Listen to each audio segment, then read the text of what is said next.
Bonjour Virginie. Bonjour. Et merci beaucoup d'être avec nous. Vous êtes députée, également eurodéputée du groupe Patriote au Parlement européen, membre de la commission marché intérieur, de la commission du contrôle budgétaire, de la délégation pour les relations avec le Japon au Parlement européen.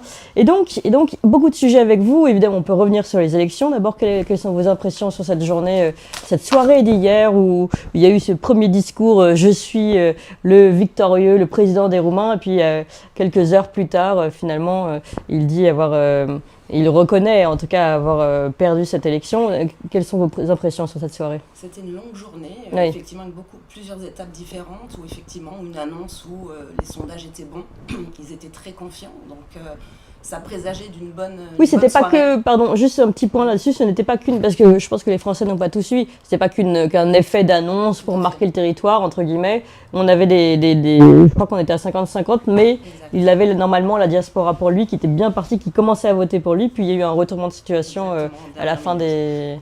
Et puis aussi, quand même, un premier tour où il est arrivé vraiment avec beaucoup de voix, 41%. Oui.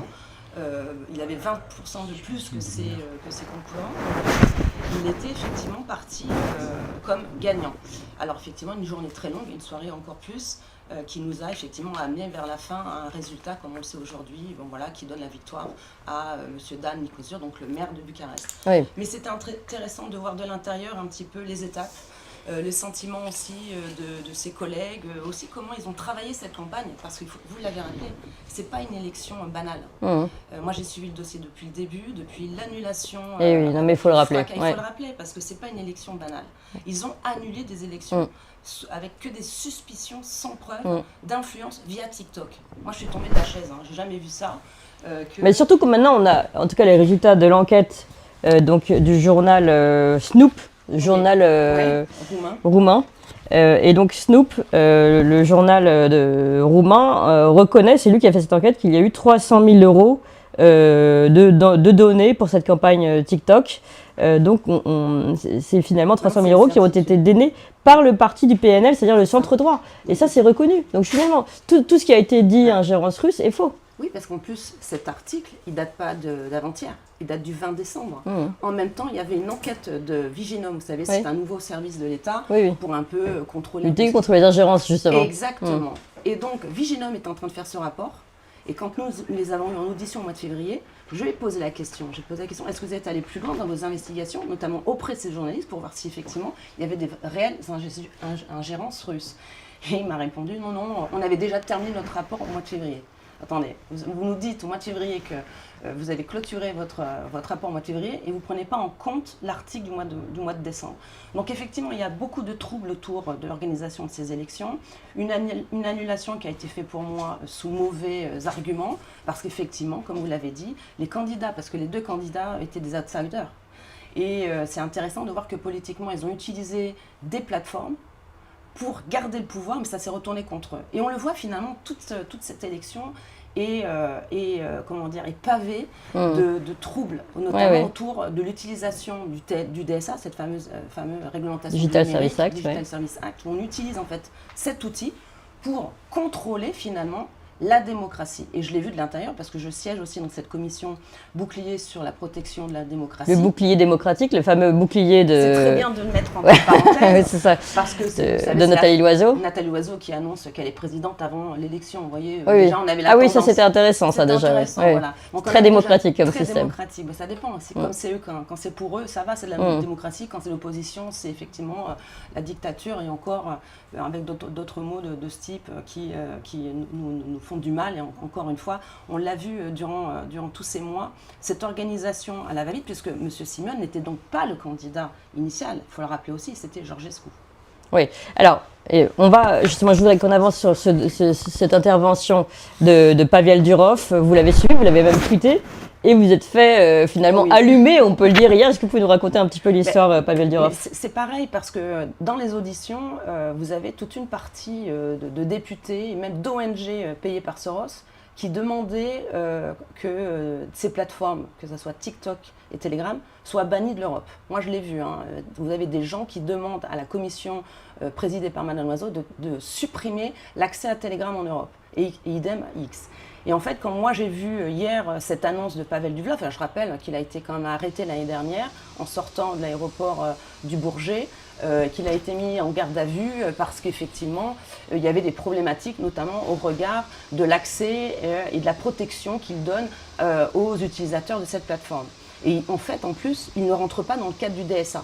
Donc il a un allègement des règles compte tenu au regard de la gestion de cette plateforme. Oui. Et puis je pense qu'il était dans le viseur depuis un moment. Et puis comme on a vu que lui il l'a vu de l'intérieur, comme moi je l'ai vu à mon petit niveau à Bruxelles, toutes ces espèces de volonté de limiter, contrôler la liberté d'expression. Donc lui hier il s'est lâché. Donc quand j'ai vu ça, je me suis dit voilà, ça concorde avec tout ce que moi j'ai vu de l'intérieur, cette volonté de contrôler les plateformes, de contrôler finalement la voix du peuple, parce qu'en fait c'est ça qui les dérange.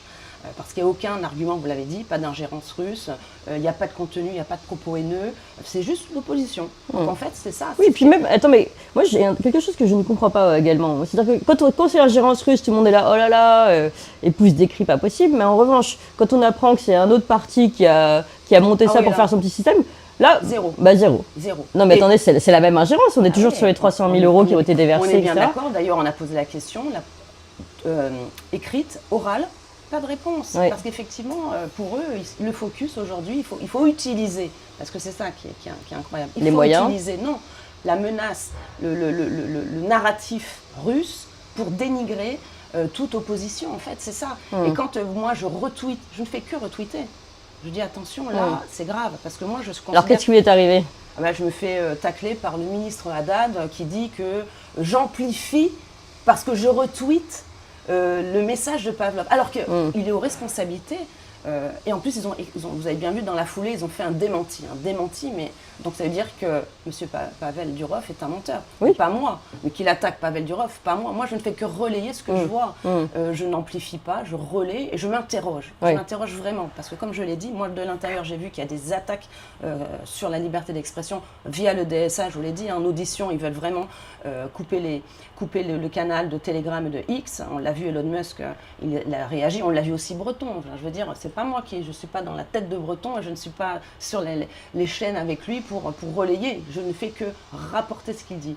Donc effectivement, on voit qu'ils sont en panique, qu'ils utilisent tous les moyens pour contrôler la liberté d'expression. Et moi, j'invite tous vos auditeurs à aller voir ce paragraphe qui figure dans la création de cette commission spéciale, parce que cette commission, elle n'est pas si anodine. La commission du bouclier démocratique. En fait, c'est une espèce d'outil qui va durer un an et demi.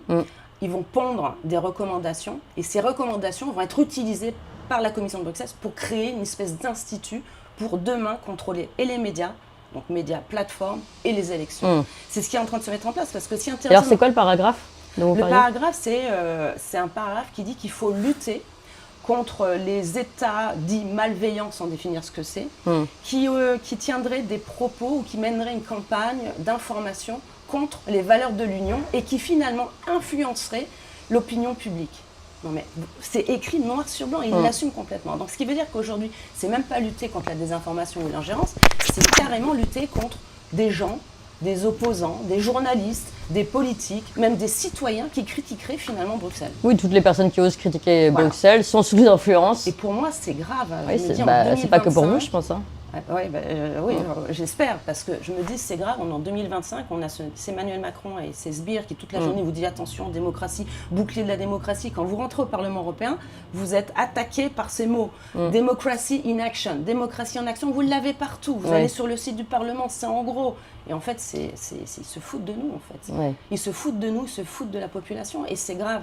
Et Thierry l'a rappelé, parce que ce qui se passe en Roumanie, c'est pour ça que j'ai regardé de près ce qui s'est passé depuis le début. Je me dis que l'exemple de la Roumanie peut être demain l'exemple en France. Eh oui. Vraiment.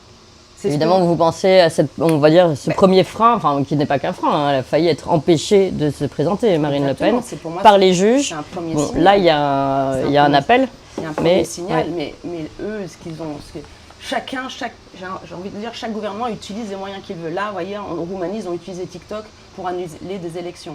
En France, ils se sont dit, on va utiliser l'état de droit pour empêcher la candidate on l'a vu dans tous les sondages, elle était gagnante pour l'empêcher d'accéder au pouvoir. Donc en fait, ils sont en train, ils s'organisent. C'est pour ça que Macron va dans tous les pays. Pourquoi il est venu s'investir autant en Roumanie? Parce que pour lui, c'est important de voir que sa stratégie, parce qu'on voit qu'aujourd'hui, cette ingérence qui n'est pas russe mais française, c'est sa stratégie. Et elle a fonctionné. Alors Virginie Geron, si vous voulez bien rester avec nous, on va faire une tentative. Vous savez qu'on est ici dans un duplex un peu particulier, on va dire un peu léger par rapport à des chaînes mainstream comme on dit, depuis la Roumanie. Donc on essaye de prendre de nouveau François Coq. On va l'entendre et puis après, si vous le voulez bien, Virginie Geron, on va revenir avec vous sur la décision de la Cour de justice de l'Union européenne qui est très très importante, qui date du 14 mai et qui remet en question la défense de la Commission sur la fameuse affaire des SMS Gate, voilà, de l'échange de SMS qui auraient disparu entre Ursula von der Leyen et le PDG de Pfizer. On y revient dans quelques instants si vous voulez bien. Chers amis, on vous l'avait promis et ça y est, on se développe, on ouvre de nouvelles émissions. Vous avez déjà connu et rencontré les Tintins pour leur nouvelle émission des Tintins qui marche très fort. Évidemment, l'émission d'André Berkoff. Cette semaine sort une nouvelle émission scientifique où on va tenter de poser de véritables questions sur des débats scientifiques qui ne sont pas fermés, contrairement à ce que on veut nous faire croire. Donc pour toutes ces émissions et encore d'autres, comment reprendre le pouvoir politique aussi, une autre émission à suivre, et puis des émissions historiques, géopolitiques et bien d'autres qui vont arriver. Il nous faut de la place, parce que évidemment la première chaîne est déjà très prise par toutes les émissions et diffusions du matin notamment.